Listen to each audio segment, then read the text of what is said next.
మోడీ మోడీ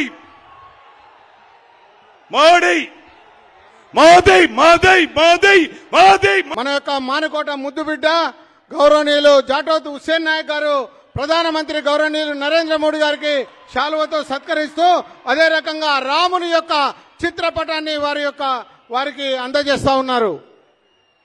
హుస్సేన్ నాయక్ గారిని ప్రసంగించవలసిన కోరుతున్నాను.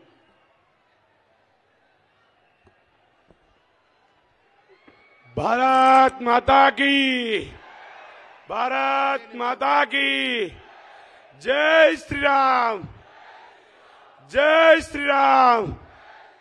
सेवालाल महाराज की, सेवालाल महाराज की. మోడీ గారి నాయకత్వం, మోడీ గారి నాయకత్వం. ఈరోజు మన గౌరవనీయులు భారత ముద్దు బిడ్డ ప్రపంచ విశ్వగురు మన భారత ప్రధాని గారు నరేంద్ర మోడీ గారి మానుకోట ప్రజలు తరపున స్వాగతం సుస్వాగతం పలుకుతున్నా.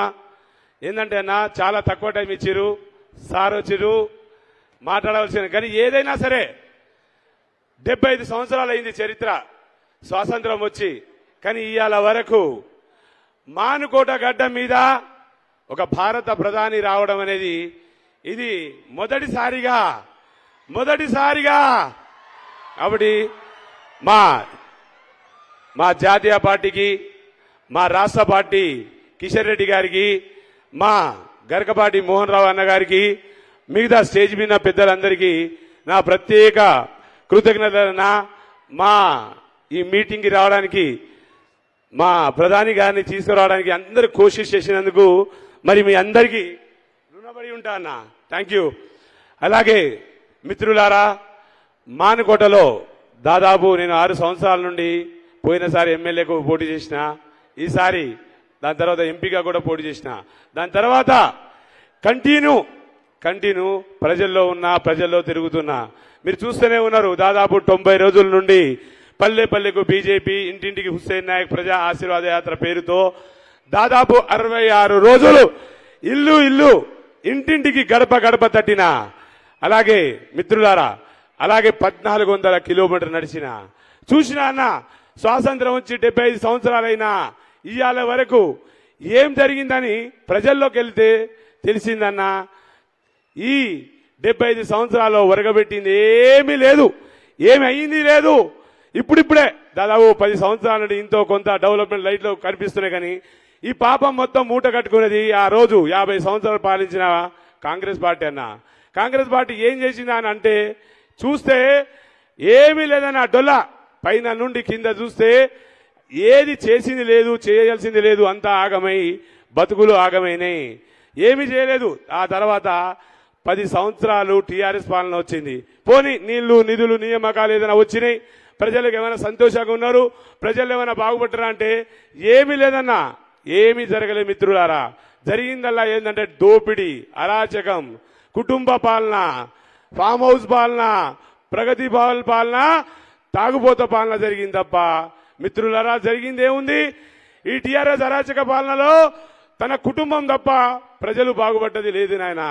అలాగే మానుకోటలో కూడా చెప్పుకోదగ్గ అభివృద్ధి ఏమీ కనిపించలేదు. తిరిగినా కానీ ఏమీ కనిపించలేదు. మానుకోటలో చూస్తే పరిస్థితి ఎంత దారుణంగా ఉండదంటే 10 సంవత్సరాల్లో ఎంత దోపిడీకి గురి అయిందంటే, ఒకనాడు దమ్ముడి లేనోడు వచ్చిండి ఇడికి, మానుకోట బిడ్డ కూడా కాదు. కానీ మానుకోటకు వచ్చి 100,000 ఎకరాల కబ్జాల పాలైంది మన మానుకోట మొత్తం కబ్జాల పాలైంది. ఆ రోజు ₹1 లేనోడు ఇవాళ కనీసం ఎలా ఉంది పరిస్థితి అంటే చాలా దారుణంగా ఉంది, చెప్పుకోవడానికి ఏమీ లేదు. అలాగే మీరు ఇవాళ మరి మిత్రులారా, ఇలా కాంగ్రెస్ పార్టీకి ఓటేసినా మళ్ళీ టీఆర్ఎస్కి వేసినట్టే అన్న. ఆల్రెడీ అమ్మూరు పోయారు.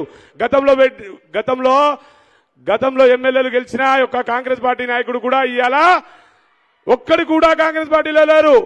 ఆ గొర్రెలన్నీ మొత్తం టీఆర్ఎస్ పార్టీలో చేరడం జరిగింది. కాబట్టి మిత్రులారా, టీఆర్ఎస్ కాంగ్రెస్ ఇద్దరు ఒకటే. కాంగ్రెస్ కేసినా టీఆర్ఎస్ కేసినా ఏముండదు. అరాచకం, దోపిడీ, దొంగతనాలు తప్ప ఇంకేమీ జరగదు. కానీ ఒక 2 మాటలు మీకు చెప్పవలసిన అవసరం ఉంది. 75 సంవత్సరాల్లో 50 సంవత్సరాలు పాలించింది పార్టీ కాంగ్రెస్ పార్టీ పాలించింది. మరి ఎవరు కూడా అగ్రవర్ణాలు తప్ప, దొరలు తప్ప గరీబోడు ఏ ఒక్క పదవి అనుభవించిన దాఖలు లేవన్నా. కానీ మన మోడీ గారు వచ్చినాక, ఖాళీ ఒక మోడీ గారు వచ్చినాక 10 సంవత్సరాల్లో 2 మాటలు చెప్పిపోతాం మీకు, ఎక్కువద్దు, 2 మాటలు. ఎప్పుడు కూడా ఒక దళిత బిడ్డని ఎప్పుడైనా రాష్ట్రపతిని చేసిన ఘనత ఎవరిదైనా ఉందా? ఇగో మన మోడీ గారు చేసిరు. మన దళిత బిడ్డని రాష్ట్రపతి చేసిన ఘనత ఎవరైనా ఇంత ముందు కాంగ్రెస్ పార్టీ ఎవరైనా చేసిందా? ఇది చెప్తున్నా పెద్దన్న.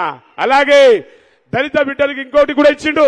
దళిత బిడ్డలకు దళిత మీటింగ్ ఏదైతే భారీ బహిరంగ సభ, ఒక దళిత బిడ్డ మీటింగ్ కి రావడం అంటే ఒక చరిత్ర. ఆ చరిత్ర ఎవరు చేసిరన్నా? ప్రధానమంత్రి గారు వచ్చి ఎస్సీ వర్గీకరణ బిల్లుని ఆమోదించింది ఎవరు? మోడీ గారు కాదా? అలాగే దళిత బిడ్డలకు కేబినెట్ లో 12 కేబినెట్ స్థానాలు ఇచ్చిన ఘనత ఎవరో తెలుసా? మన భారత ప్రధాని గారు మోడీ గారు. అలాగే గిరిజన బిడ్డలను కూడా మీరు మిత్రులారా మర్చిపోతున్నారు. గిరిజన బిడ్డలని కూడా, ఒక ఆదివాసీ బిడ్డని కూడా రాష్ట్రపతిని చేసిన ఘనత ఎవరిది? మోడీ గారు కాదా? వీళ్ళు ఎవరైనా చేసిరా? గతంలో ఉన్న కాంగ్రెస్ పార్టీలు ఎవరైనా చేసిరా? మిత్రులు అది గుర్తుపెట్టుకో. అలాగే మన ఒక గిరిజన యూనివర్సిటీ ఇచ్చినందుకు, మన గిరిజన యూనివర్సిటీ మనకు ఇచ్చిరుగా ములుగులో, ఒక గిరిజన యూనివర్సిటీ పేరు కూడా ఒక దేవత పేరు పెట్టిరు. సమ్మక్క సారలక్క పేరు పెట్టడం అంటే ఎంత మన గిరిజన దళిత బిడ్డల మీద ఎంత ప్రేమ ఉన్నదో మన భారతీయ జనతా పార్టీ మోడీ గారి పట్ల మనం అందరం అర్థం చేసుకోవచ్చు పెద్దన్న. అలాగే ఇలా చెప్పుకుంటా పోతే చాలా ఉన్నాయి, ఇంకా చాలా మాట్లాడాల్సినవి ఉన్నాయి. కాబట్టి ఏమైనా ఒక్క మాట చెప్తున్నా, మానుకోటలో ఒక్కసారి నాకు అవకాశం ఏంటి? అందరినీ చూసిరు, 10 సార్లు కాంగ్రెస్ పార్టీని చూసిరు, 10 సార్లు చూసి ఒరిగింది ఏమీ లేదు. అలాగే టీఆర్ఎస్ పార్టీని 2 సార్లు చూసిరు, దోపిడీ దొంగతనాలు కబ్జాలు తప్ప ఇంకేమీ లేవు. కానీ ఒక్కసారి నాకు అవకాశం ఇవ్వండి, ఒక్కసారి బీజేపీకి అవకాశం ఇవ్వండి, ఒక్కసారి హుస్సేన్ నాయక్ ని గెలిపియండి. మార్పు అంతా చూపిస్తా. నేను ఇక్కడ నుండి గల్లీ నుండి ఢిల్లీ పోగలుగుతా. మీకు కావలసిన పని చేసే సత్తా నా దగ్గర ఉంది. కాబట్టి మిత్రులారా, ఒక్కసారి పువ్వు గుర్తు మీద ఓటేసి బీజేపీని, భారతీయ జనతా పార్టీని గెలిపించి నాకు ఒక్కసారి అవకాశం ఇవ్వాలని కోరుకుంటూ, చాలా టైం ఉంది కాబట్టి క్షమించండి. ముందు ఇక్కడనే ఉంటా, నేను బయటని కాదు. సొంత గడ్డ సొంత బిడ్డ. ఇంతవరకు మానుకోటలో సొంత గడ్డ సొంత బిడ్డ ఎప్పుడు గెలవలేదు. ఎప్పుడు కూడా మీరు మానుకోట గడ్డ మానుకోట బిడ్డకి ఎప్పుడు అవకాశం ఇవ్వలేదు. కాబట్టి ఒక్కసారి నాకు అవకాశం ఇవ్వండి, మార్చి చూపిస్తా. ఒక్కసారి అవకాశం అని కోరుకుంటూ సెలవు తీసుకుంటా పెద్దనా. Thank you.